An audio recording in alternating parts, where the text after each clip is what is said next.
안녕하세요. 오늘은 바에가시 다섯째 날입니다. 기도하고 시작합니다. 너희신 아버지 은혜를 감사합니다. 저희들에게 매일의 일용할 양식을 주시옵고 이 양식으로 하나님 나라를 세울 수 있도록 인도하시는 주님께 감사와 찬양을 올려드립니다. 예수 마시아의 이름으로 기도했습니다. 네. 다섯째 날입니다. 다섯째 날은 뭐죠? 둘째 날에 하늘의 진리와 땅의 진리를 창조하시는데, 공창을 창조하시고, 요 하늘의 진리와 하나 되고, 요 땅의 진리와 하나 돼서, 하늘에 나는 새처럼 진리와 하나 돼서 자유하는 섬. 우리는 땅에, 물에서 헤엄치는 물고기처럼, 땅의 진리와 하나 돼서 자유하는 삶을 얘기합니다. 이게 진리와 자유돼서 하나 되라, 이 얘기를 하는 겁니다. 진리는 뭐예요? 말씀이죠, 말씀. 그래서 우리에게 일용할 양식을 주시고, 이 말씀을 먹고 내가 매일매일 깨어나는 거예요. 그래서 그리스도의 장성한 분량까지 자라나게 되는 것입니다. 물론 나는 아무것도 할 수 없지만 한 치 앞도 모르고 또 몇 발짝 앞도 모른다는 거예요. 요 몇 분 뒤에 무슨 일이 일어날지 모르지만은 요 말씀을 받아들여서 내가 이 말씀을 행하고자 할 때 주님께서, 나는 능력이 없지만 주님께서 성령을 부어주시고 성령으로 이 말씀을 기억나게 하시고 깨닫게 하시고 행하게 하신다. 그거는 말씀으로 주님께서 우리에게 약속을 하신 거예요. 그래서 이것을 믿어야 돼요. 우리 크리스찬들은 이 하나님의 말씀이 반드시 이루어진다는 것을 믿어야 돼요. 그래서 요셉을 통해서 보여주는 거예요, 지금. 그렇죠? 불가능한 것을 가능하게 만들어요. 어떻게 한꺼번에 7년이 풍년이 오고 7년 흉년이 옵니까? 근데 그런 걸 미리 다 보여주시고, 이것이 하늘의 뜻이다. 너희가 말씀이 없이 살적에 가뭄이 들고 말씀이 없다는 건 뭐야? 비가 내리지 않는다는 거예요. 그러니까 어떻게 돼? 땅이 쫙쫙 말라서 황폐해지고 먹을 것이 없고 곧 죽게 되는 거죠. 그럴 때 말씀만이 우리의 소망이다. 주님께서 요셉을 통해서 이스라엘을 이루시는 겁니다. 요셉을 통해서 12 형제가 하나가 돼가지고 이스라엘이라는 나라를 세우시는 거예요. 이 나라가 있어야 하나님이 내려오셔서 통치할 수가 있죠.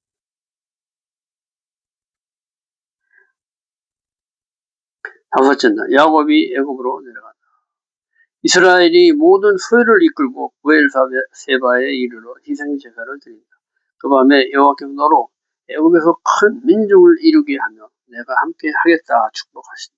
애굽으로 내려간 이스라엘의 가족 70명이 나여야 된다. 창세기 45장 28절에 야곱이 수레를 보고 소생한 후 이름이 이스라엘로 바뀌어 나온다. 야곱은 뭐예요? 육신의 상태에 있을 때 야곱 부르죠. 야곱. 근데 이 작은 야곱이 하나님께서 더 이상 야곱이라 하지 말고 이스라엘이라 해서 이스라엘이 됐는데, 이것을 요셉이 죽고 막 충격받고 뭐 이런저런 일로 해가지고 영이 멈춘 상태가 있었어요. 잠자는 상태가 되어 있었었는데 다시 이제 어떻게 이스라엘로 바뀌어 나온다 한다는 것은 야곱의 영, 하나님의 계획 속에 있는 그것을 보기 시작하는 눈이 떠졌다는 얘기를 하는 거예요. 그래서 이제 야곱의 영이 소생했다, 이것을 알 수 있는 겁니다. 이사야 61장 1절 복음이라는 건 기쁜 소식을 얘기하죠. 말씀, 예시와 다 똑같은 얘기예요. 생명을 소생하게 하는 말씀을 얘기한다. 그래서 우리는 이 말씀을 전달한다는 건 뭐예요? 이 말씀이신 예시화를 전파하는 거예요. 그래서 이 예시화의 살과 피를 먹고 너희들이 부활 생명으로 다시 살아라, 이런 얘기를 하는 거죠. 그러니까 너희는 곧 죽을 거지만 이 예시와의 생명을 덤으로 얻어서 부활 생명으로 다시 태어난다는 메시지를 주는 것입니다. 이스라엘의 여정이 시작된다. 두 번째, 가나안 땅을 떠나는 이스라엘의 여정으로 단순히 야곱만이 아닌 아버지의 모든 것을 가진 전체와 함께하는 여정이다. 땅을 하나님으로부터 유업을 받은 자로서 유업을 두고 떠나는 것은 가장 힘든 일로 조상의 유업이 깃든 브엘셰바에서 하나님께 희생제물을 드리고 확인하려 하는 것이다. 죽기보다 싫은 이방인과 섞이러 가는 것이다. 마태복음 15장 20절 하나님이 없는 이방인은 개와 같다. 우리 여섯째 날에 보면 하나님의 형상이 태어나고 또 어떻게 짐승들이 태어나죠. 그래서 이 하나님의 형상이 없는 것 생물들을 짐승이라고 그래요. 이 짐승 같은 놈아, 네 안에 하나님의 도가 엎어져 버렸다. 이 얘기를 하는 거예요. 네 마음대로 사는 사람이다. 이 얘기를 하는 거예요. 우리는 반드시 이 말씀으로 사는 사람들이었어야 되는데 이 말씀을 내 걸로 바꾼 거죠. 내가 판단하고 내가 정지하고 내가 분노하고 내 뜻대로 살아가게 된 것들을 악이라고 합니다.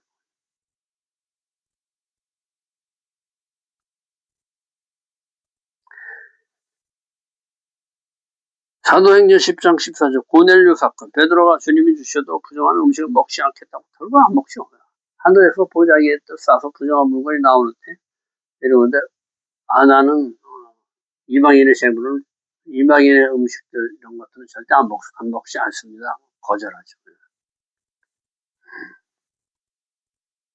그만큼 유대인들은 그렇게 이방인과 섞이는 것을 그렇죠. 왜냐하면 당신들이 하나님의 사람이라고 생각하는데 내가 이방인의 것들을 취하게 되면 내가 악으로 빠지는 거게 되니까 내가 어둠으로 다시 빠지는 거게 되니까 빛에 소멸된다는 거, 죽는다는 거죠. 그것을 아는 거예요. 그러니까 섞이기 싫어하는 거죠. 브엘셰바, 7의 빛, 7개의 우물, 메시아를 상징하며 계시록의 7개를 상징한다. 아버지 이삭이 하나님, 이삭 기쁨 우승, 아브라함의 기업을 있는 자에게 주는 것이다. 이삭의 하나님, 아브라함의 하나님, 야곱의 하나님 그렇게 얘기해요. 대로 내려오는, 대대로 전해오는 하나님을 얘기합니다. 우리는 바보, 이전의 생애를 후에까지 계속 내리는 거예요.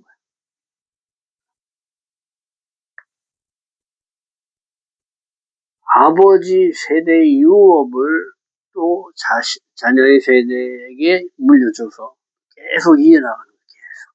그래서 바보는 그리고 연결을 얘기하는 연결.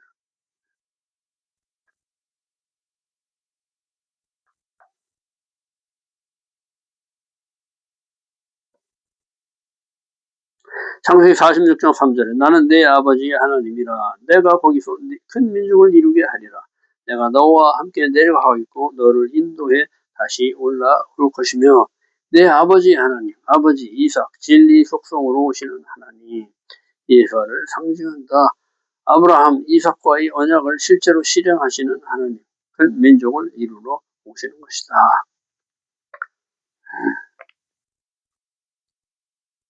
아버지가 없으면 어떻게 돼요? 유업이 없고 뭔가 없는 거예요.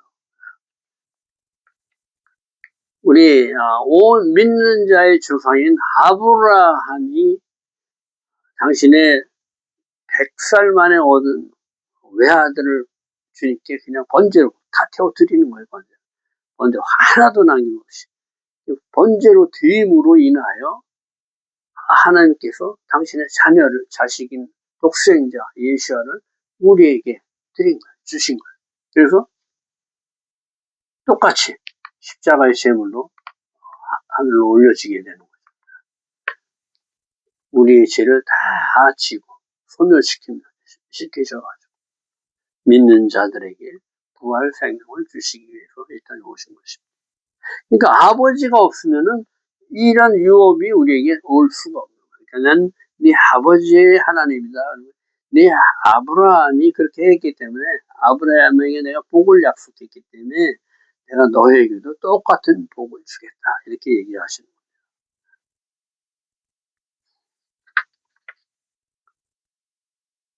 큰 민족, 고이 가돌, 위대한 민족, 고이, 나라, 백성, 이방인, 큰 덩어리로 한 세 사람을 뜻한다.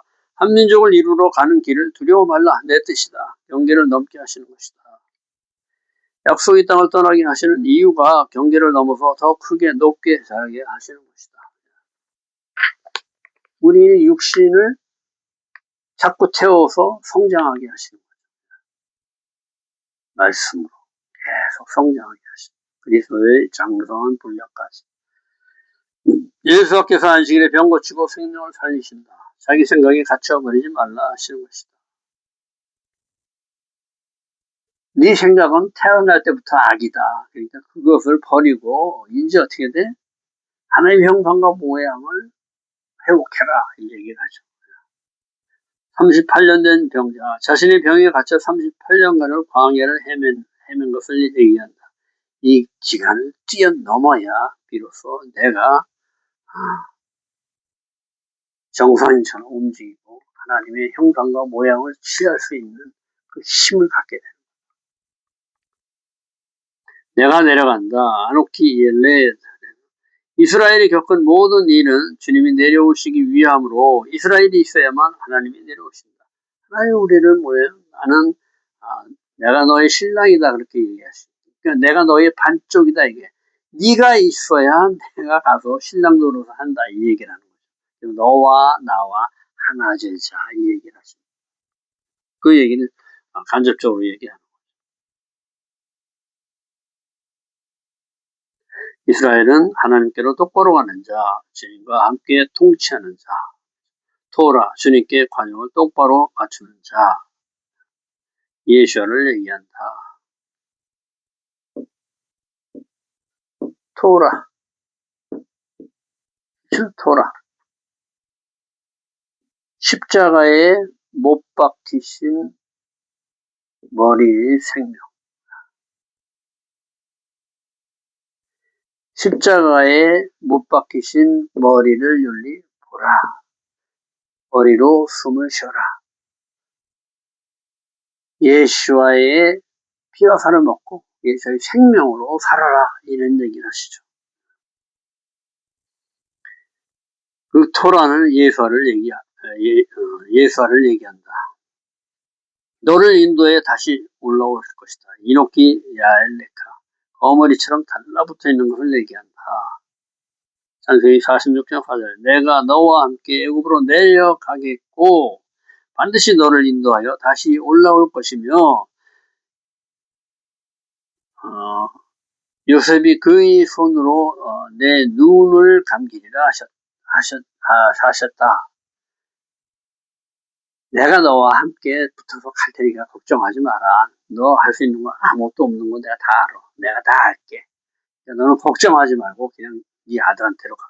그러면 네 아들이 너 임종을 그 요셉이 너의 임종을 지켜볼 수 있도록 그렇게 내가 만들게 됐으니까 아무 걱정하지 말고 내가 준 내 유업의 땅을 미련 없이 떠나가라. 그럼 다시 내가 데리고 올라올 것이니까 걱정하지 말아라 이 얘기를 하죠. 왜? 이스라엘은 가나안 땅이 이루어지는 거예요. 이집트에서 이스라엘이 이루어질 수가 없기 때문에 반드시 내가 다시 너를 데려오리라 이렇게 약속을 하십니다.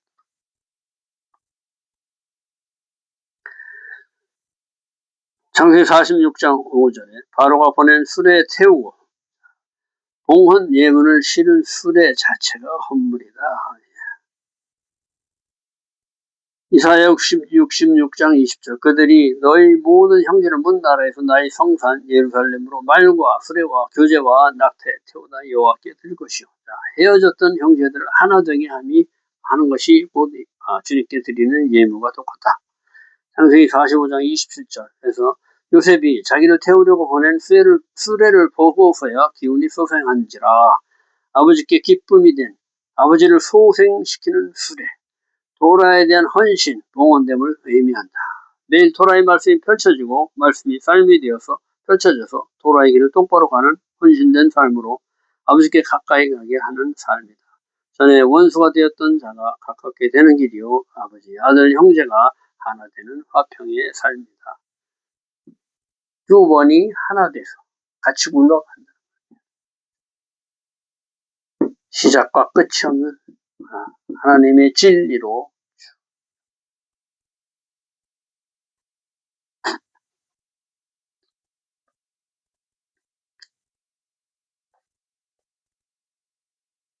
창세기 46과 27절 야곱의 집 사람으로 야곱에 이른 자가 70명이다. 70은 뭐예요? 열방을 대표하는 숫자입니다. 그래서 70은 7은 뭐예요? 3 플러스 4은 7 완전함을 얘기하죠. 안식을 의미합니다. 7. 근데 여기다 열을 곱해 충만하게 완전하게 이루어지는 거예요. 온 열방과 이스라엘이 하나 돼요. 이스라엘을 한 세 사람을 이루는 이스라엘을 완성시킬 사람들을 얘기합니다. 70명 플러스 알파 여자 종들이 빠진 숫자 남자만 70명을 얘기하죠. 하늘과 땅이 하나 된 완전함과 충만함이 열방을 상징한다. 완전함이 충만한 숫자로 열방의 나라를 상징한다. 하늘의 삶을 이 땅에 내릴 자들 70은 아인의 숫자값 보다 관점 눈 내 눈 관점이 주님의 관점으로 바뀌는 것으로 눈 보는 거예요. 악의 눈으로 볼 것이니 선의 눈으로 볼 것이니 내가 하나님의 관점으로 보는 눈 무엇을 말합니다. 그러니까 내 관점으로 살던 삶을 다 보이고 이제 하나님의 관점으로 내가 살겠다 이 얘기를 하죠.